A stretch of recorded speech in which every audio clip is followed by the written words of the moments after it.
Hoy te enseño a utilizar el PER correctamente, por qué puede llegar a ser una trampa, qué otros múltiplos funcionan bien para complementarlo y adicionalmente te digo dónde puedes encontrar los PER para que hagáis vuestros propios análisis. Ya os digo que si sabéis interpretar correctamente el PER vais a hacerlo mejor que la gran mayoría de los inversores que invierten desde su casa. Así que sin más dilación arrancamos con la explicación. Para los que no me conocéis, yo soy Abel Castro, he trabajado en banca más de 10 años, me he pegado con gráficos, me he pegado con modelos de valoración, me he pegado con muchísimas cosas que hacen posible que yo os pueda transmitir este tipo de explicaciones de manera coherente y clara. Actualmente soy inversor y trader profesional y me dedico a ayudar a personas a que aprendan a invertir con criterio, que es súper importante. Ahora sí, vamos con este pedazo de múltiplo. El PER es un múltiplo de valoración popularmente utilizado y las siglas hacen referencia a Price to Earnings.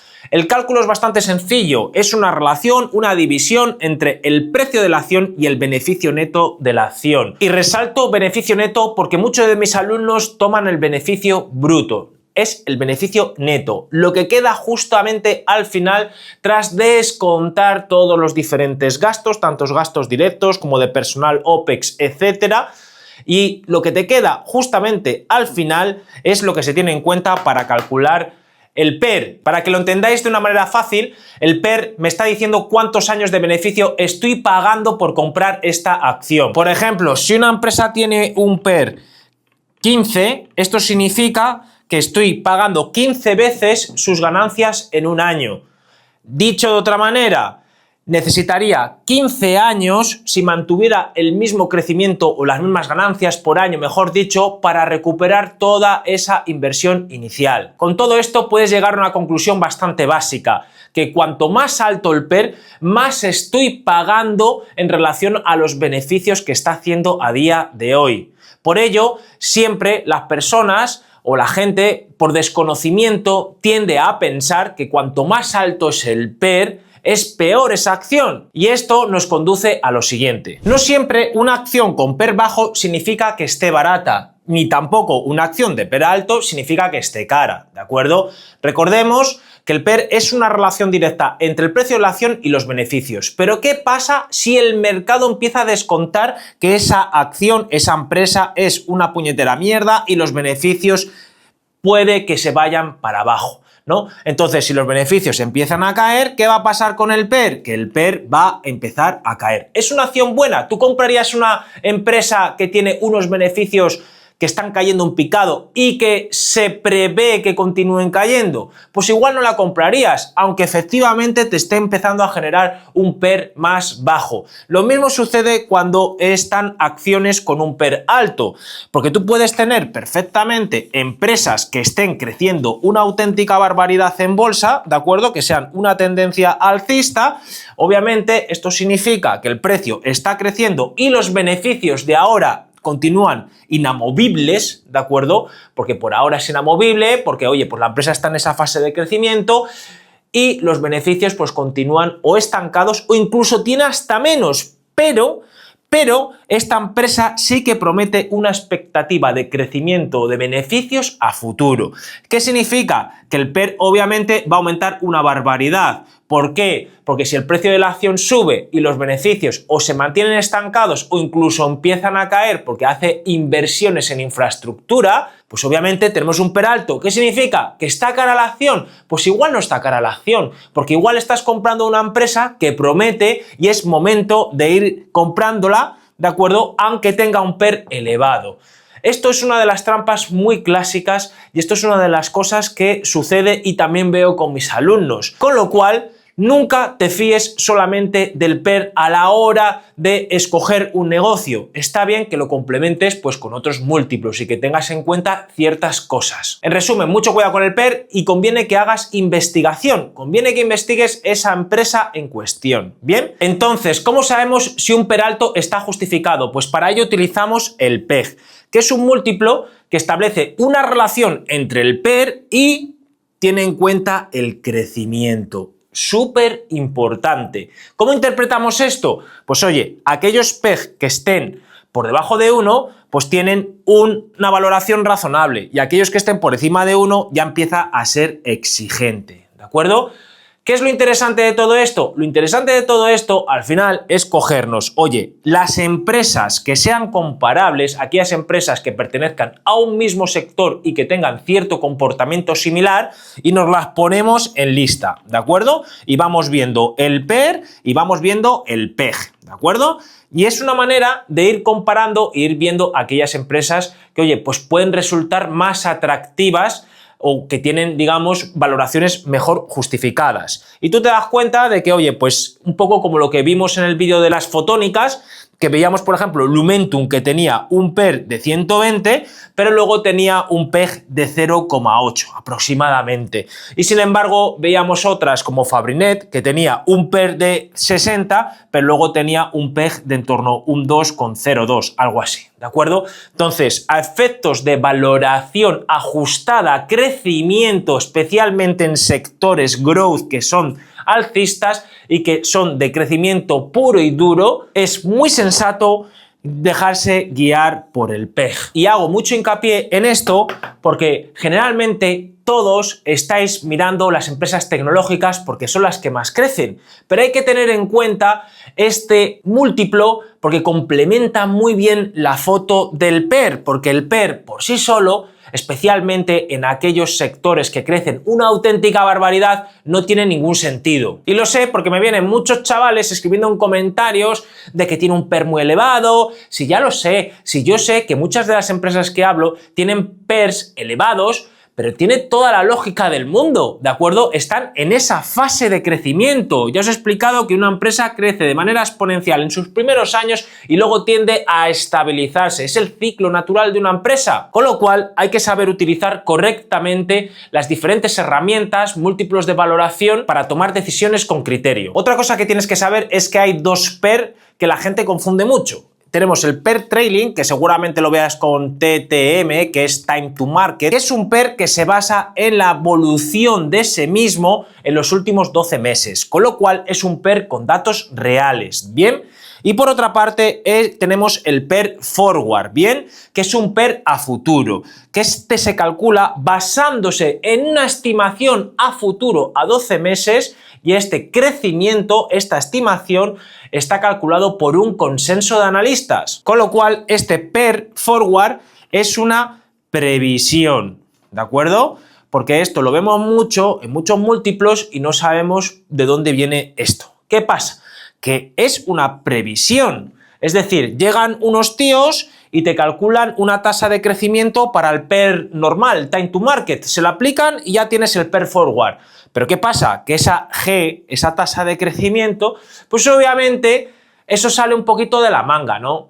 Vamos a ver, de la manga, me refiero que ellos tienen modelos de estimación de ese crecimiento, pero que nada es certero, ¿de acuerdo? Nada va a ser cierto, ¿bien? Que esa G, ese crecimiento, este PER Forward, continuamente puede ir modificándose debido a diversas cosas. Pueden ser propias estructurales de la empresa, del sector o incluso de la economía en sí. Llegados a este punto te preguntarás, pero Abel, ¿cuál es el que utilizo? Pues depende. Para aquellas empresas que son más estables tiene todo el sentido utilizar el PER de toda la vida. Pero para aquellas empresas, oye, pues que tienen esa expectativa a futuro, que están en sectores de crecimiento, pues tiene más sentido utilizar el PER Forward. El único problema es que son datos estimados, con lo cual no es una certeza, pero esto funciona así, ¿de acuerdo? Al final, el riesgo es lo incierto, y lo incierto es lo que te va a generar una mayor rentabilidad a futuro. Es decir, pagas por el riesgo. Y así es como funcionan los mercados, no tiene más historias. Vale, Abel, me ha quedado claro toda esta explicación, pero ahora bien, ¿dónde encuentro yo toda esta información y que sea fiable? Pues lo puedes encontrar fácilmente en Yahoo Finance, ¿de acuerdo? Simplemente con 2 clics en la parte de estadísticas tienes de todo, hay muchísima información. Es decir, no tienes que andar pagando por herramientas de pago para tener esta información y utilizarla con criterio, de acuerdo a lo que te he ido comentando. Obviamente, ya es cuestión de práctica, es cuestión de ir revisando por sectores, es cuestión de compararlo con las diferentes empresas del mismo sector y de esta manera pues vas atinando un poco y vas puliendo ese análisis. pero sí que es bastante útil si se utiliza adecuadamente, es como todo en la vida, pero hay que saberlo interpretar y sé que por ahí pues no te lo explican bien o incluso te dicen cosas que he visto en vídeos que si ya es un PER por encima de 20 es una empresa cara, son tonterías porque eso depende de la propia naturaleza del negocio, con lo cual un PER por sí solo va a ser inútil, tenemos que coger la cifra del PER y compararla con su sector, ¿de acuerdo? Por aquí os dejo un poco las estimaciones, que estas pueden cambiar con el ciclo, de por dónde se mueven este múltiplo del PER dependiendo del sector. Bien, podemos ver que el tecnológico efectivamente pues se puede mover con PERs en torno 25-40, ¿de acuerdo? De hecho, vemos casos como Microsoft que tiene en torno a un PER 20, estaría en torno a su mediana. Si nos vamos a otros sectores como el de bienes de consumo o aquellos sectores más defensivos, pues obviamente pues tienen PERs más bajos y esto es súper importante que lo tengáis en cuenta, porque una vez que estableces esa mediana del sector, pues ahí sí que ya te puede ir dando un poquito más de sensibilidad si ves que la empresa en cuestión que quieres comprar tiene un PER por encima de esa mediana, pues ahí hay que cuestionarse un poco si tiene sentido o no comprarla, porque puede que esté cara. Bien, habría que entrar un poquito en el modelo de negocio, ver cómo está creciendo y ver otro tipo de aspectos que ya iré comentando a lo largo de estos vídeos en YouTube. Por ello, te digo que te suscribas, coño, que aquí estás para aprender las cosas y hacer las cosas bien, con criterio, ¿de acuerdo? Otra forma bastante interesante, aparte de compararlo con su sector, es compararlo con su propia media histórica, ¿de acuerdo? Si empiezas a ver un PER por encima de su media histórica, pues oye, igual estás en un PER que está caro históricamente respecto a su media, no tiene más historias, ¿bien? Entonces, sí es interesante también tenerlo en cuenta, aunque a mí personalmente lo que más me gusta es compararlo con el sector, con su propia mediana. Por resumir todo lo que se ha aprendido, el PER es una relación entre el precio y el beneficio. Que un PER esté bajo no significa que sea barato, ¿bien? Y siempre es bueno ajustar el PER con el crecimiento, es decir, tenemos que mirar el PEG, especialmente en aquellos sectores de crecimiento como el tecnológico. Y una vez que tenemos el PER y lo hemos utilizado el PEG un poquito para que nos dé esa referencia respecto al crecimiento, es bueno cogernos el PER y compararlo con la mediana del sector, ¿de acuerdo? Para ver si esa propia empresa está más cara que el propio sector o con sus comparables. Y adicionalmente, cogernos la media del PER y ver si efectivamente el PER actual está por encima o por debajo de esa media histórica. Con toda esta información vais más que sobrados. Ahora ya lo que queda es que te pongas las pilas, revises PERs, te pongas a investigar cómo está el PER del sector, empieces a hacer esa comparativa, es decir, que ya pongas parte de tu trabajo para que efectivamente aprendas correctamente a identificar negocios de calidad, en primer lugar utilizando múltiplos más sencillos como el PER y luego ya se puede utilizar otro tipo de múltiplos que pueden funcionar mejor dependiendo de la naturaleza del negocio y del sector.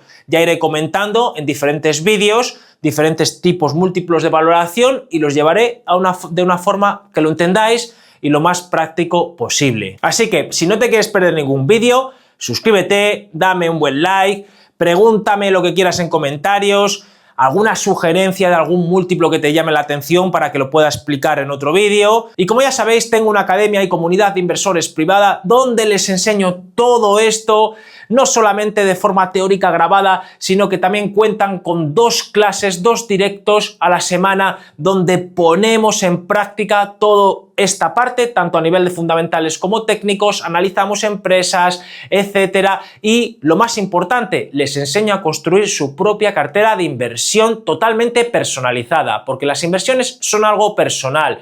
Evita copiar, porque recuerda que el conocimiento es el activo más preciado. Con conocimiento vas a ganar más, con conocimiento vas a perder menos y te van a ir mejor las cosas. Nos vemos en el siguiente vídeo.